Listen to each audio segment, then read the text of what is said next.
안녕하세요. 아나운서 이가은입니다. 저와 함께 오늘 알아볼 것은요. IFA 제도가 가져올 변화에 대해서인데요. IFA 제도가 시행되면서 2017년 금융시장에 커다란 변화들이 예상되고 있습니다. IFA 제도가 도입됨에 따라 나타날 수 있는 변화를 딱 3가지로 요약해 보겠는데요. 먼저 투자자문 비용 부과 방식의 변화입니다. 둘째로는 온라인 판매 채널 활성화 등 판매 수수료가 낮은 금융상품에 대한 투자자들의 선호 현상 가속화가 예상되고요. 마지막으로는 금융상품의 판매보다는 고객 생애 자산 관리에 대한 관심이 높아질 것으로 예상되고 있습니다.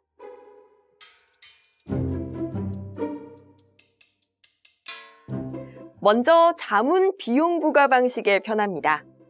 기존에는 금융상품에 투자하거나 자산관리 서비스를 받고 싶은 고객들은 금융회사를 통해서 금융상품을 직접 구입하거나 자산관리사에게 자산관리 서비스를 제공받고 금융상품에 대한 투자 권유를 받는 구조입니다. 즉, 투자자들은 증권사나 은행을 통해서 금융상품을 상담받고 구입하고 상품에 대한 판매 수수료를 일괄적으로 지불하는 구조인 거죠. 또한 자산관리 서비스를 받지 않고 온라인 채널이 아닌 지점에서 상품을 구매할 경우에도 높은 판매 수수료를 지불해야 합니다. 하지만 IFA 제도가 도입되면 투자자들은 금융회사에게 높은 판매 수수료를 일괄적으로 지불하는 대신 자산관리 서비스와 금융상품 구입에 대해 별도로 수수료를 지불할 수 있게 됩니다. 즉, 투자자들은 IFA에게 객관적이고 독립적인 투자 자문 서비스를 제공받을 수 있게 되고요. 판매 수수료가 합리적이고 본인의 니즈에 적합한 상품을 선택할 수 있게 되는 거죠. 이렇게 투자 자문과 판매가 분리되면서 고객들에게 다양한 투자 기회가 넓어졌다는 점이 큰 특징입니다.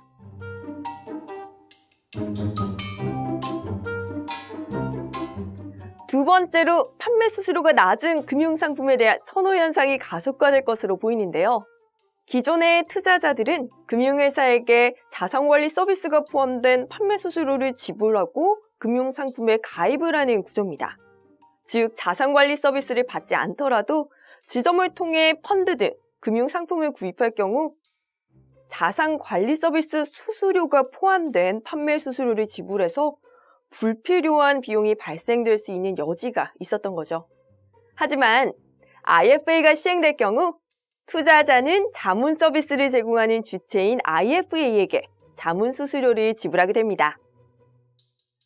따라서 고객들은 투자 자문과 판매에 대한 수수료를 별도로 지불할 수 있게 되고요. 이에 고객은 보다 합리적으로 수수료를 지불할 수 있고 동일한 금융상품 구입에 있어서도 투자 상담의 기능이 없는 온라인 채널 등 판매 수수료가 낮은 상품을 선호하게 될 것입니다.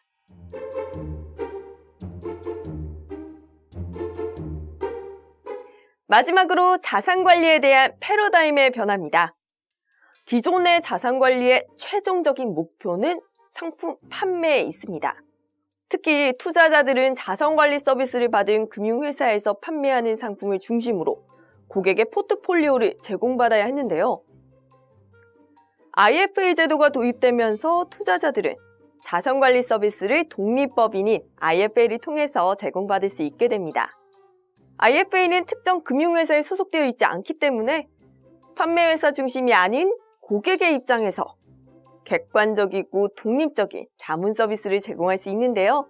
그렇기 때문에 투자자들은 단기적인 관점에서의 자산관리가 아닌 보다 장기적인 관점에서의 생애 자산관리 서비스를 제공받을 수 있습니다. 오늘은 저와 함께 IFA 제도가 가져올 변화에 대해 알아봤는데요.